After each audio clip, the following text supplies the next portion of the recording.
Hello, hello, and welcome to a new episode of Mark My Words.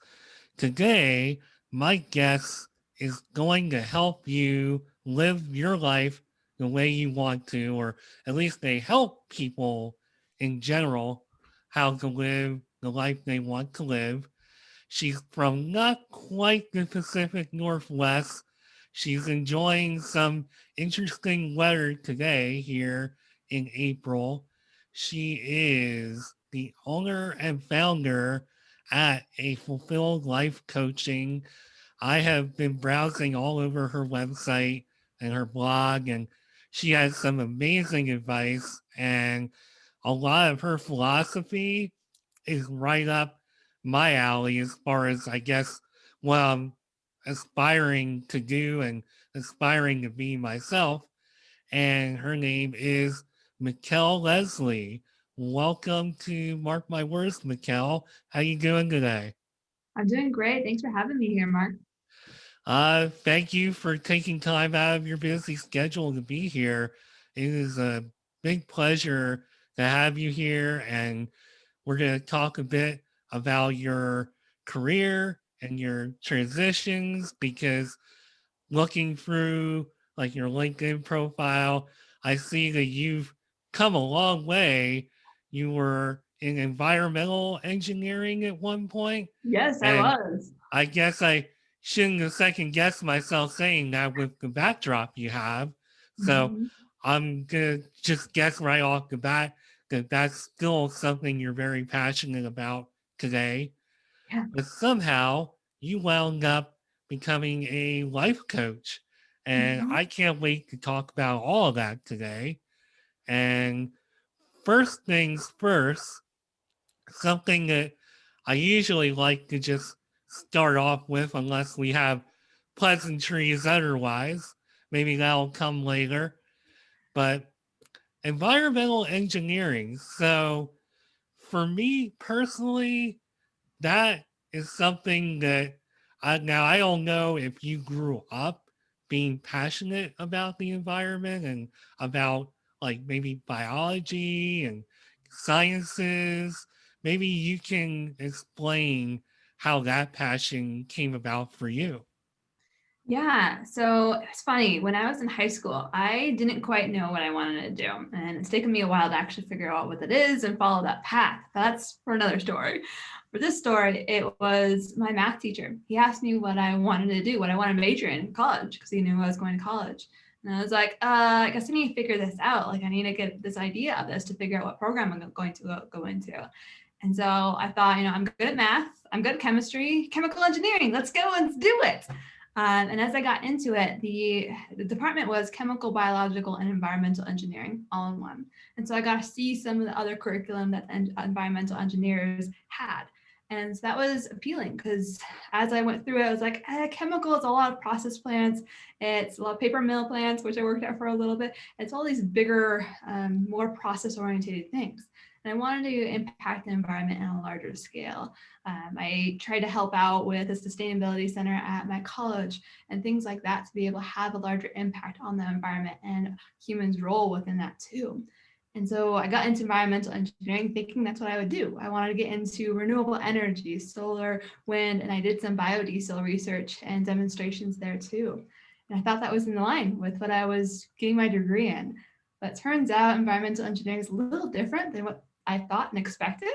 So, environmental engineering is treating the water and air, either at corporations and helping them work with regulations to meet those, or on the government side and helping companies get regulated in the appropriate manner.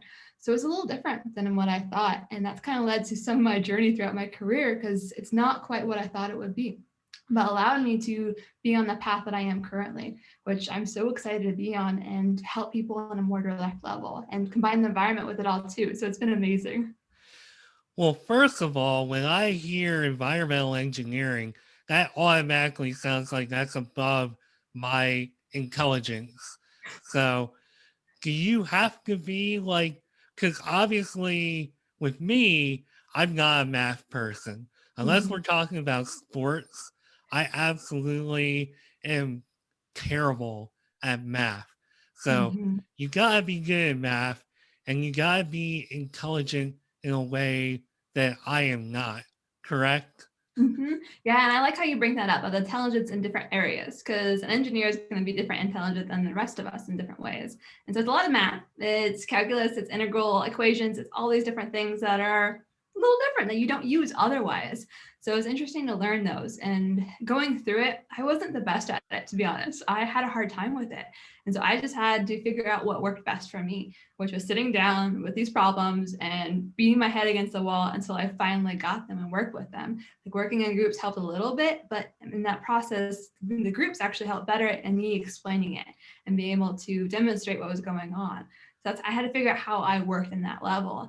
And it was a challenge to get through school. I understood that I didn't exactly enjoy it because the actual school part, like the sit down and do the work part, because I did so many clubs and jobs and organizations and volunteer work to supplement what I wanted out of my college career.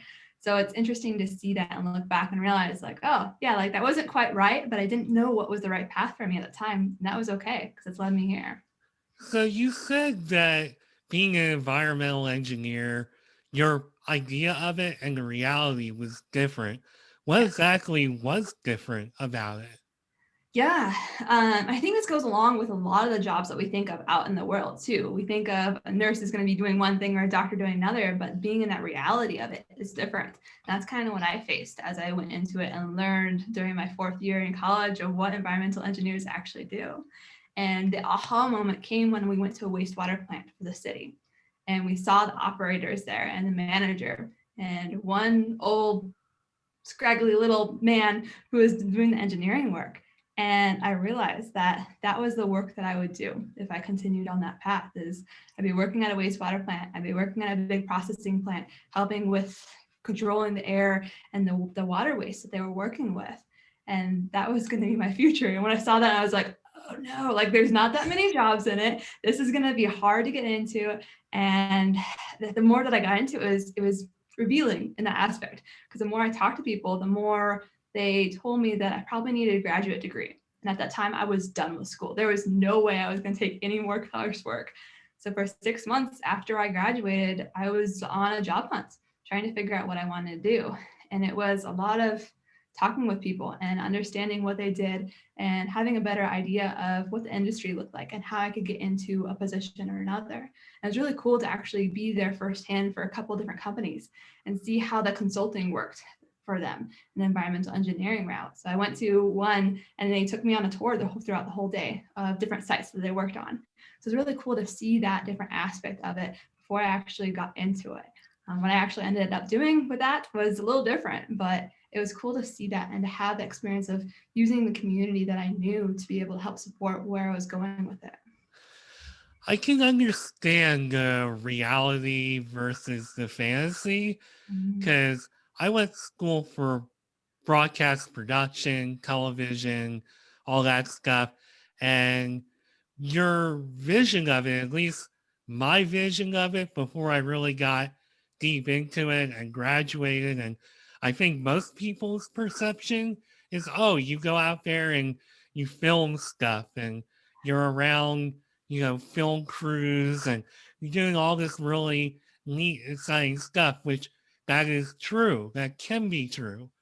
But the reality is, a lot of the jobs are like the jobs I've had where you're working in a dark room. Sometimes you're by yourself and you're just either spending hours and hours watching TV content for a channel, like not even editing it or doing anything like that, just watching it and evaluating it for technical, I guess, goodness or badness, for lack of a better word at this point, just technical quality.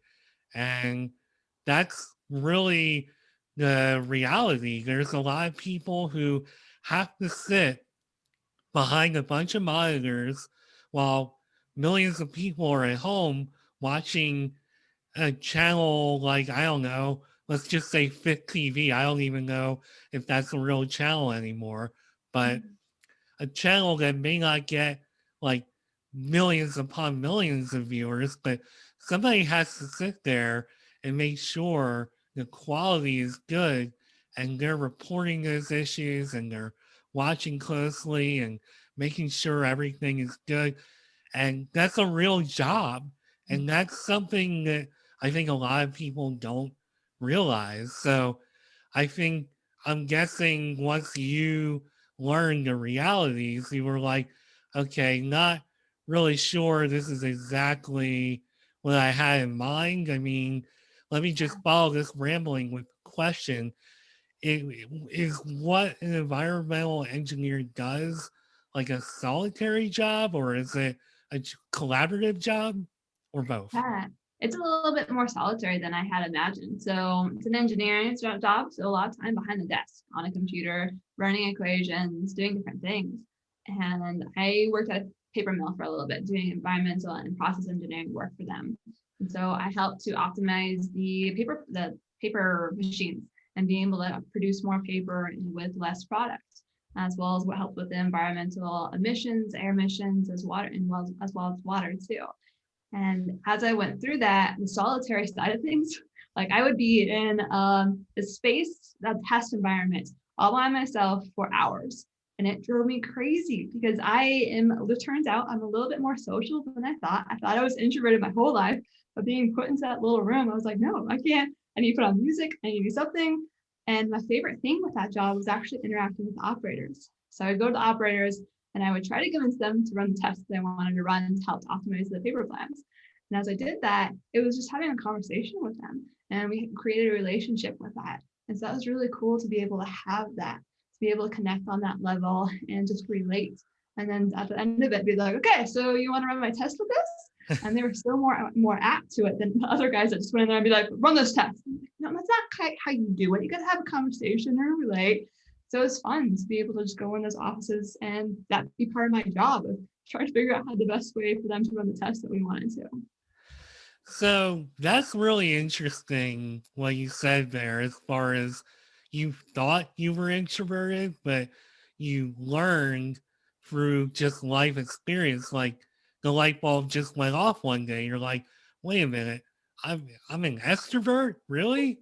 Mm-hmm. And I feel like something kind of similar happened to me, and I'm still struggling to really decipher if I truly am an extrovert. I can't even talk. If I truly am an extrovert, or if I'm an introvert, or if I'm like a mix. Because Mm-hmm. I thought for years, just maybe because of the journey I've traveled and the environments I've been put in, always just felt like I was a little more of an introvert. And that's why I chose to not be in front of the camera picking this career. I chose to be behind it. I was like, maybe I'll write for a TV show, or I'll write for something someday, and that will be me performing. Mm-hmm. um, I always just thought that I belonged behind the camera or behind the scenes.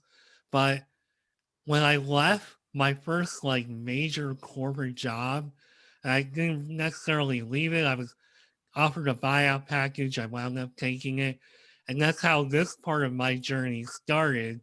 I created a blog, and I just have been spending the past 5 years finding myself. But one thing that I learned along the way, I started making video content on LinkedIn and meeting people who were encouraging me to do some of this stuff and to create a podcast. And as I've been going through this journey of having a podcast, I've been really kind of like, maybe I am kind of an extrovert. Like I hate even saying it even now, but I consider myself probably a mix of the two, but I do have extrovert in me, and I didn't really know if that was ever the case in the past. So it's Mm-hmm. really interesting what we learn about ourselves as we live our lives. Mm-hmm. And it's true too. And I think you brought up this that introvert versus extrovert, but there is this gray area in between, and we lean to one side or the other depending on our environment. For me, it's one-on-one conversations. One-on-one conversations I love, and I am such an extrovert with it. But get me into a group of 20 and we're all supposed to be talking at once. Like I have to work the room. I have to figure out how to get in there and be able to work with that. So I'm a little bit more introverted in that case. So it's interesting to see how each individually we are overall, but then also in different environments too. And it also is debated as in regards to the topic and the conversation that we're talking about. If we're talking about stress or motivation or goal setting, like I can talk all day about those things to anyone. But we talk about like engineering work and problem, like that type of problem solving again, like I don't want to touch that again and don't want to talk about it. So it depends on the topic, our environment, who we're around, all these different things that kind of lead us to be more introverted or extroverted. Well, good thing I'm not going to spend the whole time talking about environmental engineering for the sake of just my own interests. I have found as I've been doing this podcast that I have a lot more fascination with how everybody kind of like grows and evolves and just where they started and how that changes or doesn't change. So pardon me for kind of getting into that topic That there. type is fine. Going into the problems, like the calculations and all of that and the spreadsheets, that's where I'm like eyes glaze over. I don't want to deal with that anymore. Oh gosh, no. Yeah, right. I'm actually kind of hoping you can teach me a thing or two. And if you don't want to do that, then we probably should not touch that topic at all. But I do want to bounce off of one other thing you said. If this podcast involved like 10, 20 more people, I myself might be completely different. I might be a lot more quiet. And I've always found myself to be that way in groups. I'm great one on one, which is why this podcast does not have like a co host. I'm hoping someday to branch out and maybe do stuff like that. But Mhm. definitely for now, it's like one host is good. I'm good with just being me Mhm. and just mostly being one on one. And that's just my personality. And I know that somewhere in there, we're just from some of the commonalities here, we're definitely kindred spirits in a lot of different ways, which is fantastic. That's why I love doing this, is meeting people that I find these things in common with. So that's really cool for me. Yeah, be able to see those commonalities between different people that are coming on, especially on this one-on-one environment where you can dig into different topics and different ideas is awesome because you be able to see what makes them tick and what makes them excited about different things. And you can see them get lit up about different things. So I can see that awesome. Well, one thing, now that we established all that, I want to get into the stuff that you're a little more passionate about. Uh, so I'm looking at your LinkedIn profile, and pardon me for doing that, just kind of going through here. It's like I'm kind of curious about what exactly the light bulb went off for you to become a life coach because you just it almost looks like you kept plugging away with stuff that was related to your field of study for a while, and then all of a sudden, boom, life coach. How did that happen? Yeah. So you probably noticed that I worked in sales for an automation company for a while, worked at a robotic integrator, which is a little bit more in the realm of what I was doing. But I transitioned more to sales and marketing. And that kind of allowed me to have that personal interaction that I was talking about, which was amazing. But at one point, when I was working at the robotic integrator, we were looking at getting bought out. And in that process, I was talking to my manager, the CEO of the company, because I worked pretty closely with him about what my role would be moving forward. And as I thought about that and thought about the company and who we were going to be bought out by, I realized that that's not a company that I wanted to work with. That's not what I wanted my future to be. A lot of their equipment is in fast food companies and restaurants, and that's not me. Like I eat really healthily and enjoy different aspects that aren't related to that. And so I had to double check myself and be like, okay, like we're a small company now, and this is going to be changed a lot by getting bought out by a bigger company. And then realizing in that process that the stress and anxiety associated with working on a startup for so long, and wondering if we were going to break down as a company and lose all our money, or if we're going to get bought out, that stress kind of pushed me to the edge of figuring out, okay, I need to do something else. Like, I can't stand this any longer. And so those two things led me to take a deeper look into what I wanted to do. And so from there, like, I needed an easy out at that time because I was so stressed and anxious of the whole situation that I needed to figure out something that was a little easier transition to take to the next step, that was a little more in line with what I wanted to do.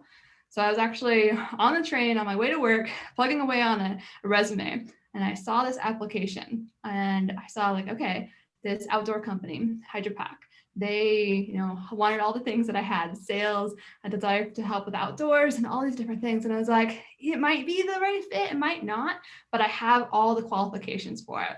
So I sent it away, went in for a couple interviews, and I got the job. But it turns out that's not quite what I wanted. I worked there for about 9 months, and at that point realized that the commute didn't allow me to live the life I wanted to.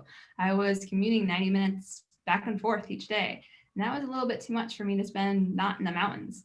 And so with that, I realized, okay, like, I need to figure out something else.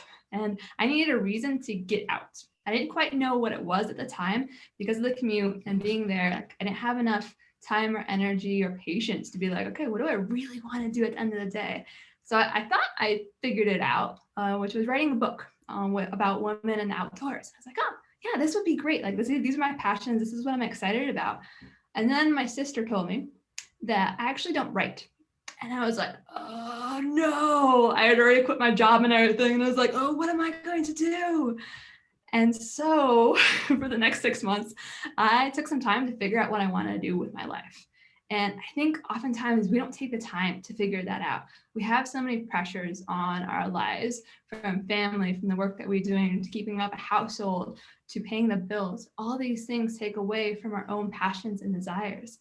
So it's amazing in those 6 months to figure that out, to take a couple of classes on what is life meaning and what do I want to achieve and do, and figure that out on a larger level. And for me, how I did that was I actually backpacked in California in different areas for 4 or 5 night trips at a time, and got out by myself to allow that space and tranquility and observance to dive into, what do I really enjoy? What do I really want in my life? And it turns out backpacking was that next step for me. So I worked at a wilderness therapy program where I backpacked with kids and worked on their therapy outdoors. And I got into that because I talked to someone, or I found out 2 things that I really enjoyed and really liked. It was nature and helping others. And I talked to a couple of different people, and someone told me about wilderness therapy, and I was like, oh, this is so close. This is like what I want to do, right? And so I went into it and worked with a lot of kids, teenagers, 13 to 17, who had some issue or another. They were anxious or depressed or on autism spectrum, or had issues with their parents or school or drug abuse and all these different things. It was amazing to be there and support them. And at that time, I learned a lot about my emotions and what that meant. Emotions like anger, happiness, like those make sense, right? But then the whole skew of other ones that come into play and what actually causes and creates our emotions. And after a little bit of time there, I realized I wanted to help people that were going through similar situations that I was, where I was at that startup and anxious and stressed and not sure how I was going to get through the day, and being able to help adults with what they were facing, to be able to provide that assistance that I wasn't given at the time, to show them that they can have a better life, that they don't have to be anxious and stressed or scared about different things in their life. They can show up and choose their future that they want and be able to step into that too. So everything you just said and pretty much that whole that whole monologue that you just had there, and especially at the end, that is exactly what I feel this podcast here is about for me. Mm. Even though I still have a corporate job that I drive 70 miles one way into every day, get up at 3:30 in the morning, I'm still going through that grind. But through meeting people like you and all the others I've had on this show, I have learned, and even not even this show, but really the root of what caused me to create this podcast were the people I was meeting on Twitter, all these bloggers and entrepreneurs who had the same revelations that you, myself, and so many others have had, which is there's something better out there, and there is a way to create the kind of life that you want. And even though I feel like I haven't quite gotten to where I want to be, I know it's there. I know it's possible. And I know by bringing people like you on the show, that not only gets me inspired, but hopefully it's inspiring others. And I really just like you're the perfect quintessential fit for this podcast because that's exactly I want people who are like me or like maybe I was 10 years ago or just anybody who's just like, hey, I'm tired of what I'm doing. I feel boxed in by my career, my job, or whatever the case is. I want them to press play on an episode and I want them to say, wow, that's really like there could be another way. And that's exactly why, Mikkel, you are on this show today.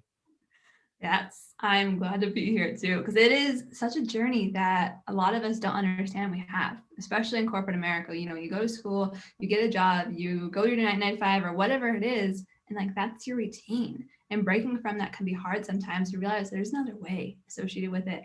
And more as we go into the future, it's more of an option for more and more people.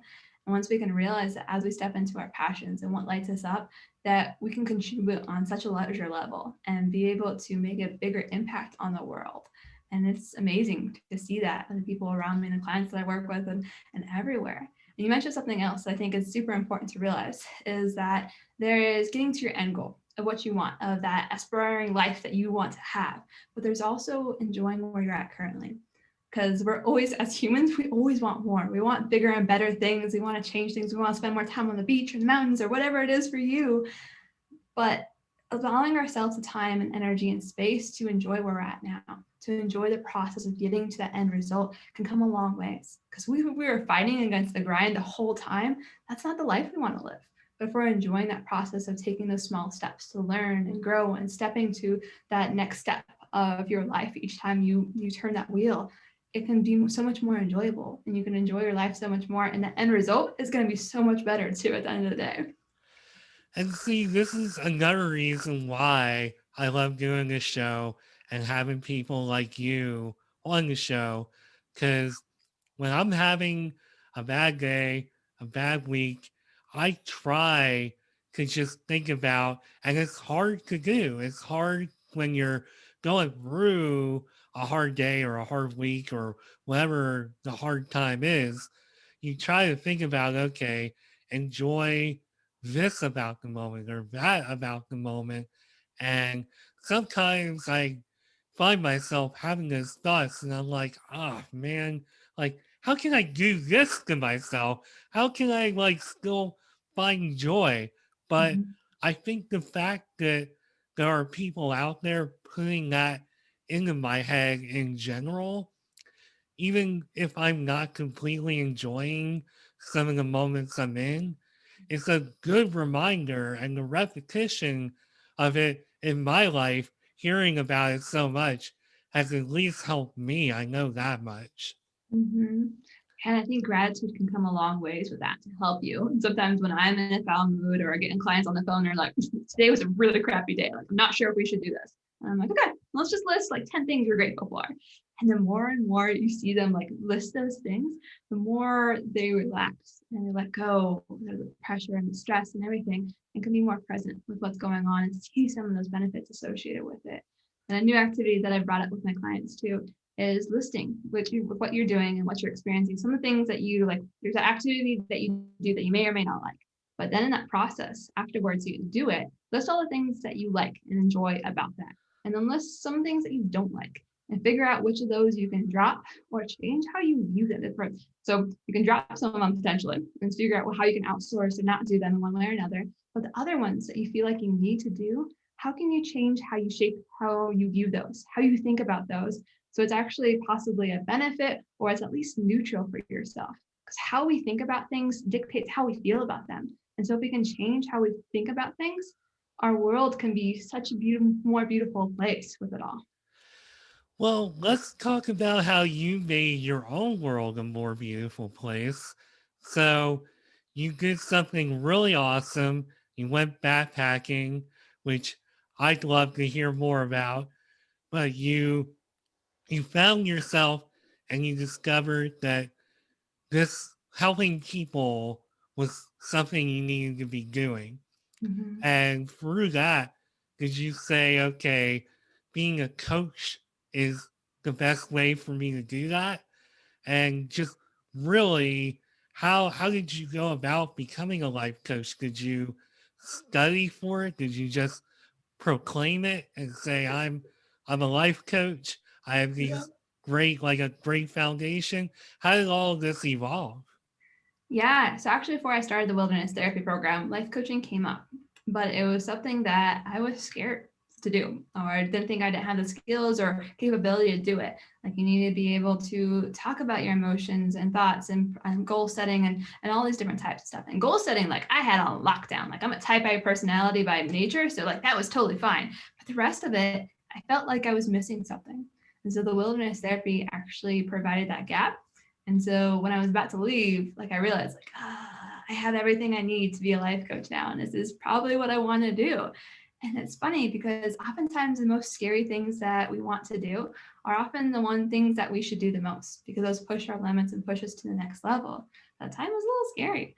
And so I actually went to this dance event and sat down and another person came up to me.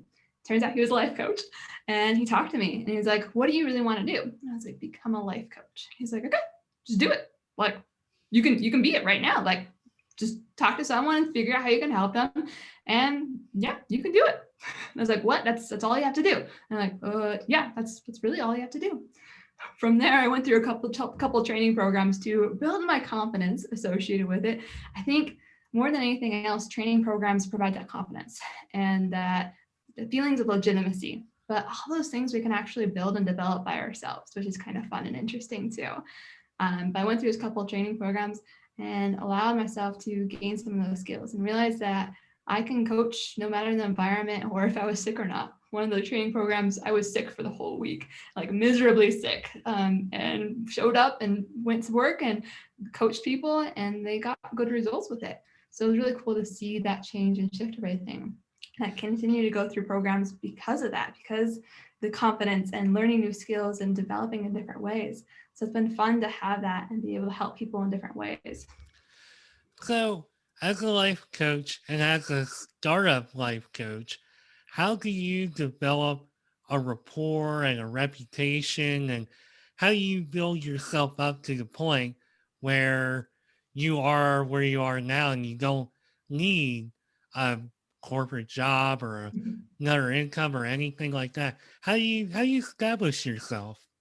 Yeah, establishing it is kind of fun in a way. So, a coach of mine, she breaks it down in 3 different steps. And this is really all you have to do as an entrepreneur, as a life coach, as anyone in that type of realm is meet people, tell them what you do, and make offers to help them.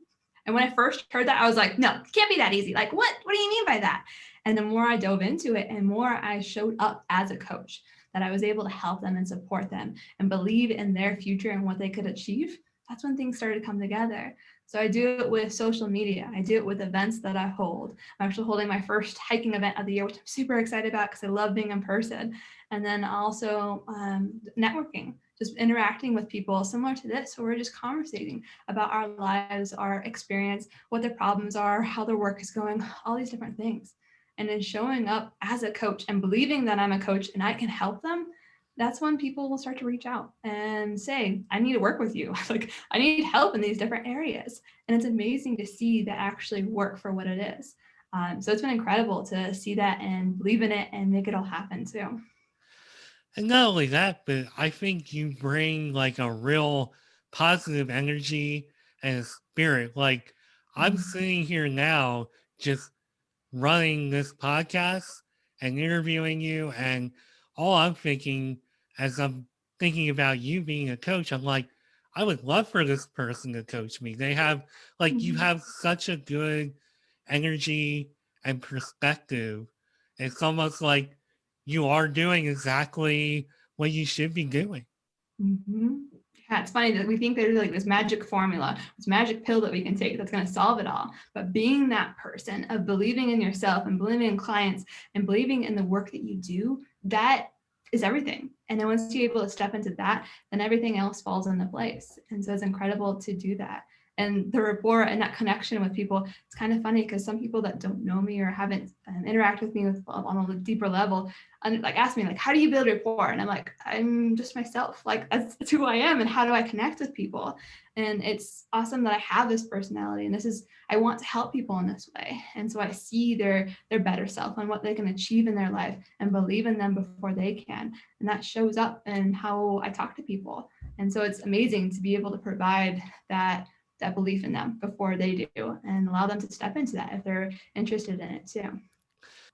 So when you were growing up, and obviously we've talked about extrovert versus introvert, I'm going to pretty much guess that this was something you never envisioned yourself doing. No, never. I was a band geek in high school, so in middle school. So I played the trumpet, the trombone, and the clarinet. And that was me as I went through school. I was such an introvert and didn't know how to interact on a social environment.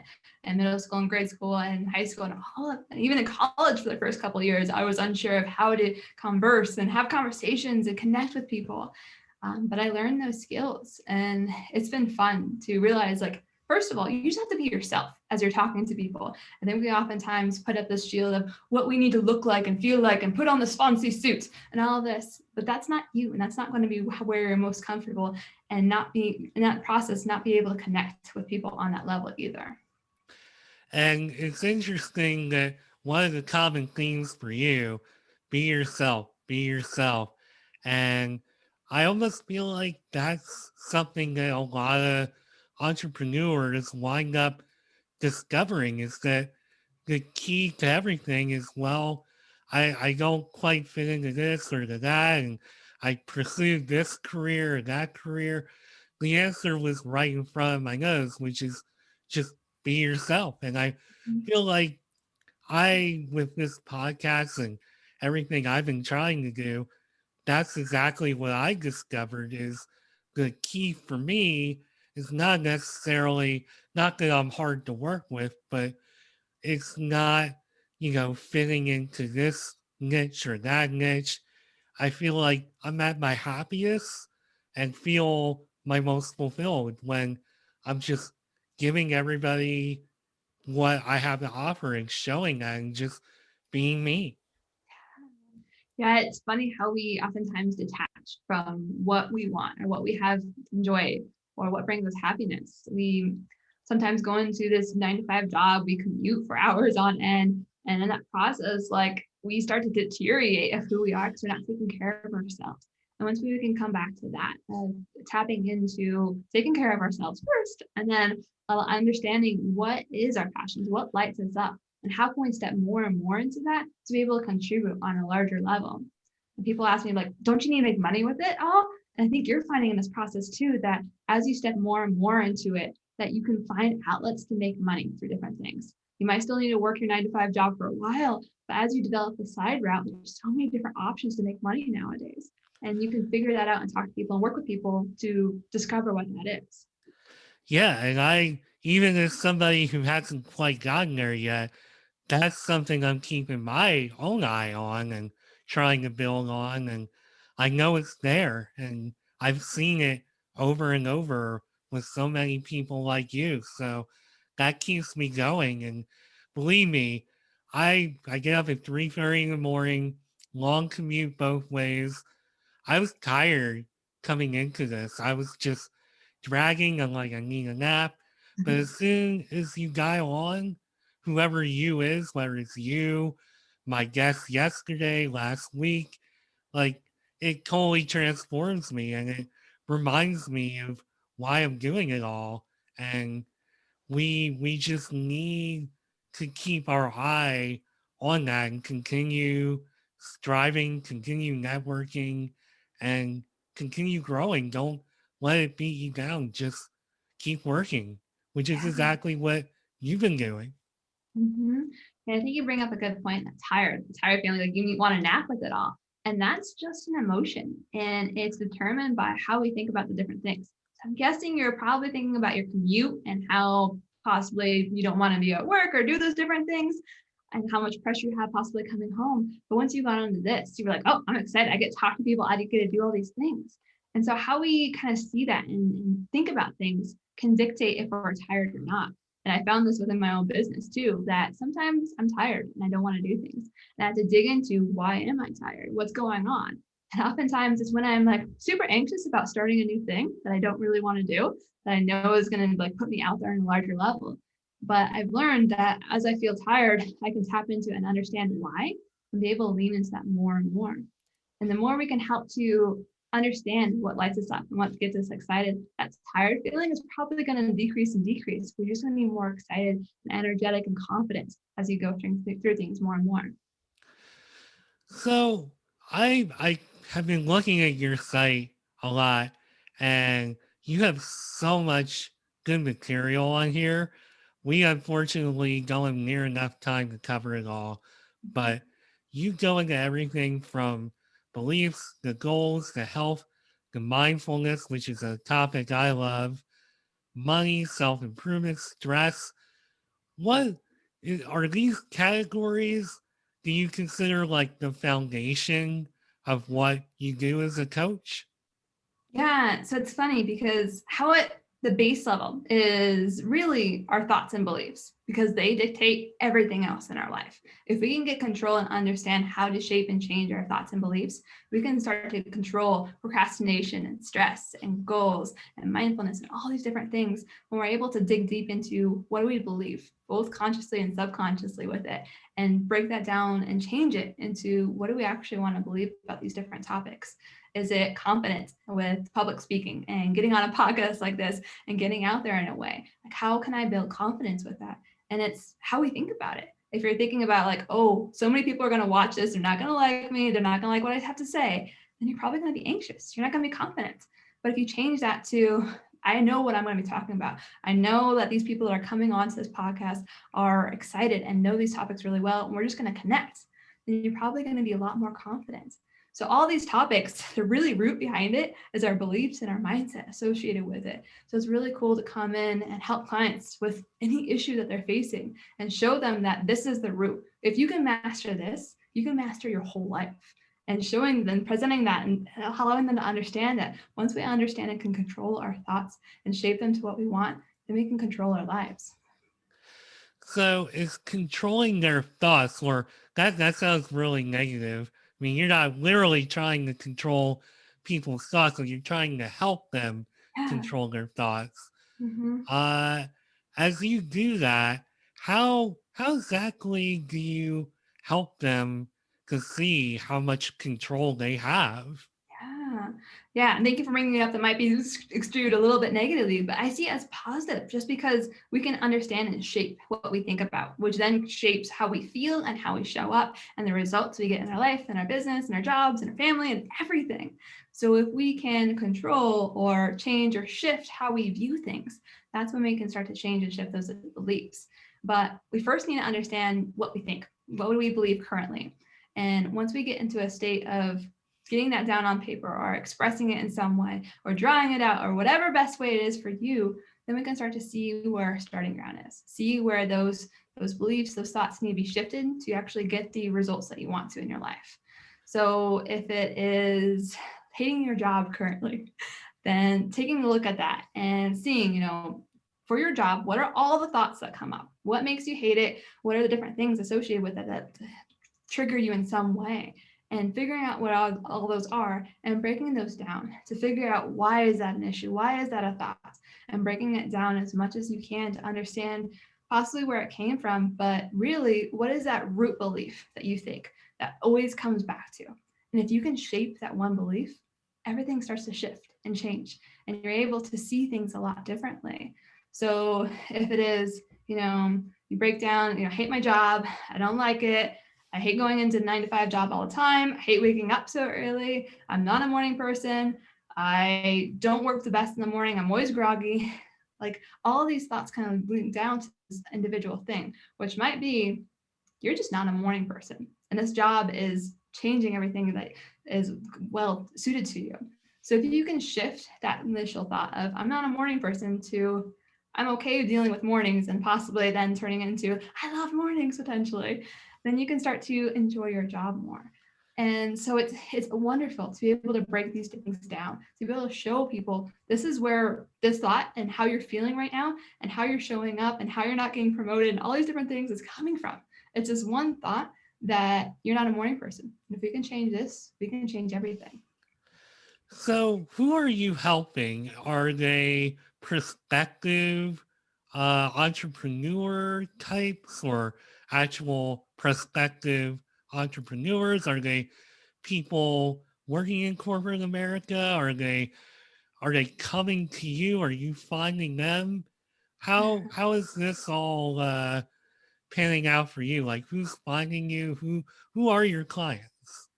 Yeah, so I do a lot of networking just because I like to connect on level and have those one-on-one conversations with individuals. So it's a lot of entrepreneurs and salespeople. It's right now it's a lot of realtors, mortgage lenders, and a couple of people in the outdoor industry, which has been fun because that's what I'm passionate about. So I take my clients, do either phone calls or go on hikes with them. And so it's been awesome to be able to utilize that and be able to help them in an environment where they feel most comfortable with it. So it's a skew of different areas, but it's been fun to see that these different people have the same issues at the end of the day. It's relationships, it's enjoying their job, it's being stressed and anxious and overwhelmed, and bringing that back to figure out what is that root issue for them and be able to show them that this is how we can work through it and this is how we're going to. And this life that you want is actually something that you can have. Like that belief in that future for them is amazing because this is the first time that some people have never been able to think about that, experience it, or believe it for themselves, that life, the one that they want where they're less stressed, they're enjoying their time with their family, where they're enjoying their job. These are things that they can actually have. And once they start to realize that, they're ready to get down to business. Let's get this done. But of course, some of our fear comes into that, figuring out, like, yes, I can have this, but really can I have that? There's no way. Like I haven't had before. So what's holding me back with it? But then showing them that this is how we're going to do it. We're going to break down your beliefs, see what's holding you back, shift that, change it, step into the new you with it all. And from what I'm hearing, this is like the foundation of the whole title of your business, a fulfilled life. Mm-hmm. And is this what you had in mind when you titled your business this way? It's like, look, I don't want to just help people to make a career change or a transition. I want them to feel fulfilled. I want them to get in touch with who they really are. Mm-hmm. Yeah, it did go back to that. So I had a conversation with a colleague and we talked about like, okay, what do you want your business to be like? What's your future vision for it all? And I thought about it and I was like, oh, like, helping people step into the life that they want to and trying to figure out a name with that and put it all together is like, yes, a fulfilled life. Like we can all have this and showing it and presenting it in that way has been amazing. And having that as the background, the baseline and the name of my company of a fulfilled life coaching, like that is what I'm trying to help my clients with and do. And so it's amazing to have that baseline, that integral value with my company and being able to help people on that level. And it's amazing to see the transformations and see how people show up for themselves and get those aha moments. And some of them, I went on a hike with my client last week, and he actually, some of the things I was trying to teach him and work with, he finally got as we were heading out of the hike. Like it all clicked together with him. And I was like, yes, this is the concept that I was trying to teach you the whole time. This is amazing. You got it. And it's wonderful to see people will step into that and make these realizations, not for me when I'm trying to coach them and work with, but for themselves and be able to see that this is how they can see their life, that they can enjoy their life now. And our journeys are a ping pong battle of back and forth and trying to figure out, okay, I like this, but I didn't like this. And this is how I go in this way. and be able to step more and more into what do we actually enjoy and come back to our roots of what makes us happy and fulfilled and enjoying our life. And it sounds to me like COVID hasn't really stopped you from doing in person sessions. It kind of almost sounds to me like a good percentage of them are in person. Yeah, so half and half, half online and half in person. And it was interesting right when COVID hit that some people turned more online and it's transitioned to a little bit more 50-50. Utah has been a little bit less stringent on lockdown and everything. So it's been nice to be able to provide that in-person support and do it in a safe way that allow people to get outside, see people, and go work through these things. And as I worked with people through COVID, it was an interesting time for a lot of people, especially business owners and entrepreneurs and salespeople, and understanding that being locked in a room all day by yourself working on a computer is probably not best for your mental health. And finding the balance for individuals of their physical and mental health has been a conversation that I've had for a long time with people with COVID, because if you are saving your physical health for deterioration of your mental health, then your physical body is going to start to deteriorate. You're more susceptible to COVID, all these different things. So we have to balance our lives in different ways and realize that we're not just our physical being, but we're so much more our mental being. I couldn't agree more. And frankly, I think it would have been good for my mental health to have a month or two just in front of a computer. But I've been working on site through this entire pandemic, which is another story for another time. But I probably could have used a month or two at home, but I totally understand. I know this podcast is something I came up with before the pandemic, and I'm really glad that I started really doing it over the past year or so, because even though I have been getting out and working in an office every day, conversations like this, I think, have been amazing for my mental health, because I'm experiencing so many things and so many stressors and you name it. And to come home and have a conversation with somebody who has the perspective that you have, you got that great background. I also live in the mountains, so I totally understand. I love it. And yeah, just that perspective and that energy just makes a world of difference, because I can end the conversation, go on with my life, no matter who I'm talking to, and just have that positive energy and know that what I'm working towards is a good thing. And every time I'm working towards it and doing an episode, I'm getting just a little bit closer to where I want to be. And that keeps me going. So true. I think you mentioned a good point too, that sometimes external things can help us spur our motivation, our excitement, our drive, our energy for the rest of the day. And figuring out what those things are for us can be huge. So writing down the things that make you happy or that you enjoy and going to that list when you are sad or depressed or anxious or stressed, and using those tools or things to be able to help you get out of that mood. It could be gratitude, it could be meditation or yoga or exercising, going on a walk, having these conversations, whatever it is for you, and using that to be able to shift your energy, to shift your mindset, to get yourself in a better position to be able to enjoy the rest of your day, but also get things done that you want to too. Well, speaking of getting things done, I'm curious to know what's next for a fulfilled. Oh man, I feel like it's such a fulfilled life coaching. I Mhm. I'm like, oh man, don't say it wrong, because I want to say like a life, because you feel like a lot of times a and life just go together. So I don't Mhm. want to say a life fulfilled, a Yeah. fulfilled life. What is next for you and a fulfilled life coaching? Yes. So, a new exciting thing that I'm doing in July is a retreat. a 3-day getaway in the mountains here in Utah, where we're going to be taking time for ourselves to be able to remove ourselves from the technology, the responsibilities, the chores that we have, and getting out to go camping for 2 nights, going on hikes, doing meditation, doing yoga, and being able to come back and listen to ourselves on a deeper level of what gets us excited, what drives us, what provides us energy, and tap into that to be able to bring that back to what we're doing as we go home. And I just want to note, I only know this, I've never been to Utah, but I have done a few workouts on my elliptical through the iFit coaching. They have like a whole series that takes place in Utah. And I gotta say, Utah is, it's gotta be one of the most beautiful places in the country, in the US. Yeah. And that's without me even being there. Mm-hmm. So I encourage people, just for the fact that you're awesome and Utah is a gorgeous state, Mm-hmm. to consider this, because you have me like all fired up, and just really, I love the positive energy you have, and that what you're doing just sounds really great. Mm-hmm.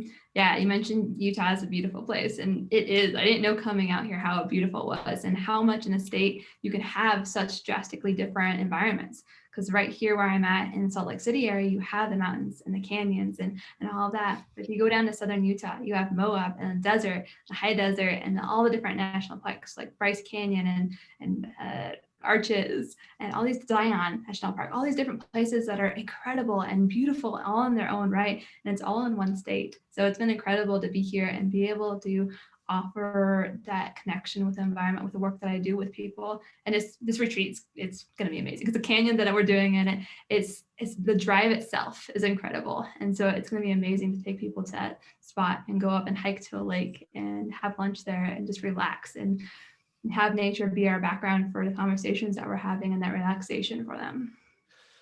Sounds like I said, that sounds really ideal and amazing, and I wish you nothing but success with that. That just sounds so cool.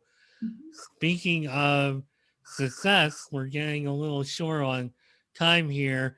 How can people read your blog, find out more about the retreat, find out more about your services, etc., etc.? Yes. So my website is afulfilledlifecoaching.com. And on there, you're going to find the retreat. You're going to find my blog. You're also going to find a little bit more about myself and the topics that I help my clients with. And I invite you, if you are interested in learning more and figuring out what your future and your life could be like and starting to believe in that, schedule an exploration call because we're going to dive into that in that conversation to figure out what you want your life to be like and allow you to believe in that, step into it, and show you what that path is going to be like.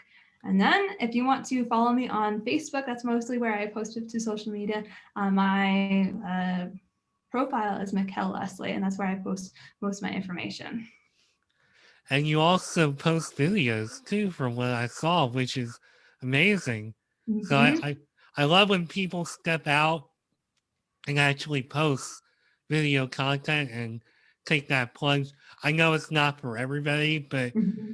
now knowing your story better, knowing how you thought you were an introvert, but you're an extrovert, I'm sure that kind of thing helps to pretty much clarify and just tell you that, okay, I am definitely a little bit of an extrovert at least.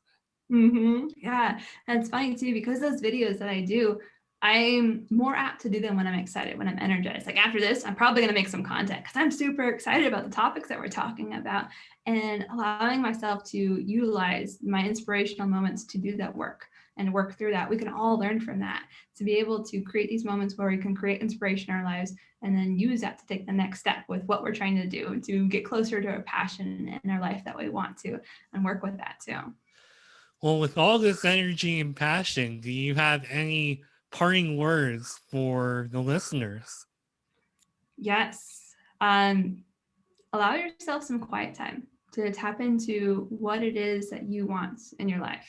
There's so many distractions and so many things that are going on in our world now more than ever with news and social media and everything.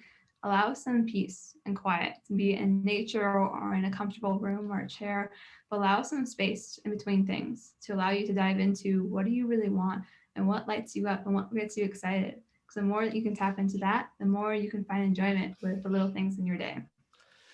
There is nothing I like more sometimes than to just sit and be quiet. And especially when you have so much going on and you come home from work and you can feel all of that tension and, noise in your head.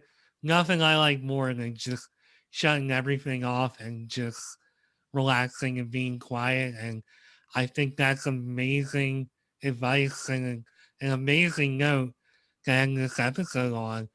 Mikkel Leslie of Fulfilled Life Coaching, thank you so much for taking an hour out of your day to talk to me and be on this show. Of course, thank you so much for having me, Mark. Oh, it's my pleasure. Thank you so much for everything. And you definitely have me inspired and motivated. And that is definitely part of what this podcast is about, which is Mark My Words. So that is the end of this episode. I'll be back soon with a new one. Thank you very much for listening, and I'll be back soon. Bye.